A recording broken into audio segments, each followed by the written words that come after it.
हम आपको भारत के उस कप्तान की कहानी दिखाना चाहते हैं जो वर्ष 2011 के वर्ल्ड कप की भारतीय टीम में अपनी जगह नहीं बना पाया था। लेकिन समय का चक्र देखिए कि आज 12 साल बाद वही खिलाड़ी 2023 के वर्ल्ड कप में भारत की क्रिकेट टीम का कप्तान है और इस खिलाड़ी का नाम है रोहित शर्मा। और रोहित शर्मा अब वर्ल्ड कप जीतने की बिल्कुल दहलीज पर खड़े हुए हैं। एक और मैच भारत ने अगर अहमदाबाद में जीत लिया तो वर्ल्ड कप भारत का होगा। जनवरी 2011 में जब बीसीसीआई ने वर्ल्ड कप के लिए भारतीय टीम का ऐलान किया था, तब संभावित खिलाड़ियों में नाम होते हुए भी रोहित शर्मा को उस टीम में जगह नहीं मिली थी। और तब सेलेक्टर्स का मानना था कि रोहित शर्मा उस समय भारतीय टीम के लिए फिट नहीं थे। यह वो समय था जिसने रोहित शर्मा को अंदर से काफी तोड़ दिया था। रोहित शर्मा बहुत निराश हो गए थे। अब आपको फ्लैशबैक में लेकर चलता हूं। 31 जनवरी 2011 को रोहित शर्मा ने एक ट्वीट किया। उस ट्वीट में लिखा कि वो वर्ल्ड कप की टीम का हिस्सा नहीं बनकर बहुत दुखी हैं और अब उन्हें यहां से आगे बढ़ना होगा। वो लिख रहे हैं कि now I will have to move on, I want to move on. लेकिन वो सब कुछ तब ये ईमानदारी से मान रहे थे कि ये उनके लिए एक बहुत बड़ा झटका था। बड़ी स्क्रीन पर जरा उस ट्वीट को एक बार आप देख लीजिए। मैं आपको बड़ी स्क्रीन पर दिखाता हूं ताकि आप भी इस ट्वीट को देख पाएंगे। और वो क्या कह रहे हैं देखिए।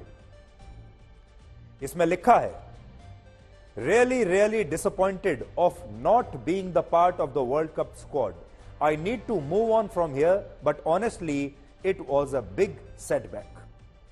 निराशा से भरा यह ट्वीट है रोहित शर्मा का और यह बात है 2011 की। बहुत कम लोग जानते हैं कि भारतीय टीम में विराट कोहली से पहले रोहित शर्मा का डेब्यू हुआ था। लेकिन इसके बावजूद विराट कोहली की तरह रोहित शर्मा 2011 की वर्ल्ड कप टीम में अपनी जगह बनाने से चूक गए थे। तो 2011 की टीम में विराट कोहली तो खेले, लेकिन रोहित शर्मा उस वर्ल्ड कप की टीम में नहीं खेल पाए। और आपको याद होगा तब भारत ने वर्ल्ड कप जीता भी था और विराट कोहली ने वर्ल्ड कप जीतने के बाद सचिन तेंदुलकर को अपने कंधों पर उठाया था। और रोहित शर्मा शायद दूर से यह सब कुछ होते हुए देख रहे थे और उन्हें लंबे समय तक इस बात का अफसोस रहा कि इस वर्ल्ड कप विनर टीम का वो हिस्सा नहीं बन पाए। लेकिन यह भी सच है कि इस अफसोस को उन्होंने कभी भी खुद पर हावी नहीं होने दिया, बल्कि इसकी जगह उन्होंने सही समय का इंतजार किया। और इस इंतजार के बाद जब उन्हें मौका मिला तो उस मौके को उन्होंने बेहतरीन क्षणों में बदल दिया और यह बताया कि जिंदगी में दोबारा कैसे उठा जाता है। रोहित शर्मा के सफर को आप इन दो ट्वीट से समझ सकते हैं। इनमें एक ट्वीट जो मैंने थोड़ी देर पहले आपको दिखाया वर्ष 2011 का है, जब वर्ल्ड कप की टीम में जगह नहीं मिलने से रोहित शर्मा को धक्का लगा था। और एक ट्वीट आज का है जिसमें उन्होंने लिखा है वन फाइनल पुश, यानी एक और धक्का, बस एक धक्का और दो। रोहित शर्मा वर्ल्ड कप के इतिहास में भारत के पहले ऐसे कप्तान हैं जिनका विनिंग परसेंटेज 100% है। और यही वजह है कि आज भारत के करोड़ों लोग ये कह रहे हैं कि भारतीय टीम को रोहित शर्मा से अच्छा कप्तान शायद मिल नहीं सकता, क्योंकि उनके पास कपिल देव जैसा विजन है, सौरव गांगुली के जैसा अग्रेशन है और महेंद्र सिंह धोनी के जैसा धैर्य है। यानी रोहित शर्मा आज सबके हीरो बने हुए हैं। लेकिन क्या आप जानते हैं कि वर्ष 2021 में रोहित शर्मा को भारतीय टीम की कप्तानी जब मिली थी, तब उस समय लोगों ने क्या कहा था? तब हमारे ही देश के कुछ लोगों ने रोहित शर्मा के वजन को लेकर कई तरह की टिप्पणियां की थी। कहा था कि वो तो अनफिट है। और इस साल वर्ल्ड कप शुरू होने से पहले भी कुछ लोगों ने उनकी उम्र को लेकर भी सवाल उठाए थे और कहा था कि हमें तो युवा टीम चाहिए, हमें युवा कप्तान चाहिए। रोहित शर्मा इस समय 36 साल के हैं और वो वर्ल्ड कप में भारत के अब तक के सबसे उम्र दराज कप्तान है। वर्ष 1983 में जब कपिल देव ने भारत को वर्ल्ड कप जिताया था, तब कपिल देव की उम्र थी 24 साल। 2011 में जब भारत ने दोबारा वर्ल्ड कप जीता, तब कप्तान महेंद्र सिंह धोनी की उम्र थी 29 साल। लेकिन रोहित शर्मा इस समय 36 साल के हैं और इसीलिए जब यह वर्ल्ड कप शुरू हुआ, तब उनके वजन और उनकी उम्र को लेकर कई तरह की बातें की गई। लेकिन रोहित शर्मा ने इन बातों को कभी भी खुद पर हावी नहीं होने दिया और वो टीम के लिए एक ऐसी शुरुआत बन गए जिसे अब भारत के लोग शुभ मान रहे हैं। यहां पर एक और बड़ी बात यह है कि रोहित शर्मा भारतीय टीम के वो खिलाड़ी हैं जो रिकॉर्ड से परे हैं, वो रिकॉर्ड्स के लिए नहीं खेलते। अक्सर जब भी क्रिकेट की बात होती है और इस वर्ल्ड कप को भी आगे चलकर कई वर्षों के बाद जब याद किया जाएगा तो ज्यादातर लोग सिर्फ रिकॉर्ड्स को देखेंगे।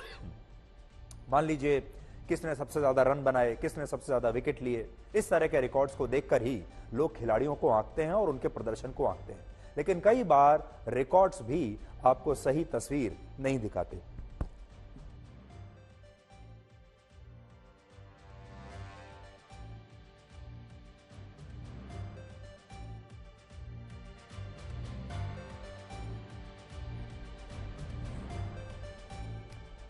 रोहित शर्मा के नाम पर आपको सबसे ज्यादा शतकों और सबसे ज्यादा रनों के रिकॉर्ड शायद नहीं मिलेंगे, क्योंकि रोहित शर्मा कभी भी रिकॉर्ड्स के लिए खेलते ही नहीं है। कल भी जब सेमीफाइनल में रोहित शर्मा बैटिंग करने के लिए आए तो उन्होंने टीम को वो शुरुआत दिलाई जिसकी वजह से भारत सेमीफाइनल में अब तक का सबसे विशाल स्कोर खड़ा कर पाया। और इस विशाल स्कोर में कहने के लिए तो रोहित शर्मा ने 47 रन ही बनाए थे, जिससे कि हम ये भी कह सकते हैं कि एक अर्धशतक से भी 3 रन कम बनाए। लेकिन ये 47 रन जिस तेजी से और जिस अंदाज से, जिस आक्रामक अंदाज से उन्होंने बनाए, उससे यह पता चलता है कि रोहित शर्मा बैटिंग करते हुए सिर्फ टीम का स्कोर देख रहे थे, सिर्फ टीम के बारे में सोच रहे थे और अपने रिकॉर्ड पर उनकी कोई नजर नहीं थी। बहुत सारे लोग, बहुत सारे खिलाड़ी ऐसे ही होते हैं जो जिस समय टीम की जो स्थिति होती है वो उसके हिसाब से खेलते हैं और वो ये बिल्कुल नहीं देखते कि रिकॉर्ड क्या कह रहे हैं। वैसे तो आप जानते हैं पिछले 24 घंटे से सिर्फ विराट कोहली की बैटिंग की बात हो रही है, सिर्फ विराट कोहली के रिकॉर्ड की बात हो रही है, विराट कोहली के शतक और 50 शतकों की बात हो रही है। और इसमें कोई बुराई भी नहीं है, वाकई में वो एक शानदार खिलाड़ी हैं जिन्होंने वर्ल्ड रिकॉर्ड बनाया है, बात होनी भी चाहिए। लेकिन रोहित शर्मा की बात सबसे कम हो रही है क्योंकि शायद उन्होंने अर्धशतक नहीं लगाया, शायद उन्होंने कल कोई रिकॉर्ड नहीं बनाया इसलिए। लेकिन कल जिस तरीके से वो खेले, जो ओपनिंग स्टार्ट उन्होंने भारत की टीम को दिया है, उसी की वजह से आगे के जो बैट्समैन हैं भारत के, वो अपनी अपनी पारियां इतनी अच्छी तरीके से खेल पाए।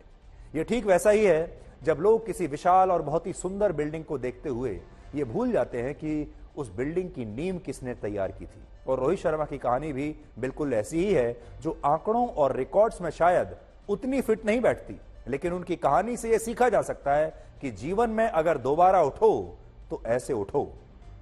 और यह कहानी सिर्फ अकेले रोहित शर्मा की नहीं है, एक और खिलाड़ी है इस टीम में जिनकी यही कहानी है और इसी तरह का संघर्ष मोहम्मद शमी का भी है।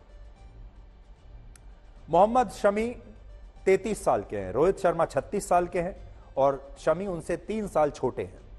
मोहम्मद शमी को पहली बार वर्ष 2013 में भारतीय टीम में मौका मिला था, लेकिन इसके बाद उनके करियर में काफी उतार चढ़ाव आते रहे और उनका निजी जीवन भी काफी विवादों से भरा रहा। यानी निजी जीवन में और प्रोफेशनल करियर में अगर किसी ने सबसे ज्यादा संघर्ष देखा है हाल के कुछ वर्षों में तो वो मोहम्मद शमी होंगे। और एक समय ऐसा आया जब वो लंबे समय के लिए भारत की टीम से बाहर हो गए और ये कहा जाने लगा कि मोहम्मद शमी का करियर अब समाप्त हो चुका है और अब वो वापसी नहीं कर पाएंगे, क्योंकि एक बॉलर के लिए 33 साल की उम्र बहुत ज्यादा मानी जाती है, फास्ट बॉलर के लिए तो बहुत ही ज्यादा।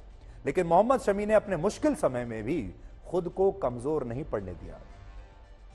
उन्होंने सही समय का इंतजार किया और जब इस इंतजार के बाद उन्हें टीम में दोबारा मौका मिला और वो हार्दिक पांड्या की जगह वर्ल्ड कप में खेलने के लिए वापस आए तो उन्होंने अपनी कहानी और अपनी तकदीर दोनों बदल दी।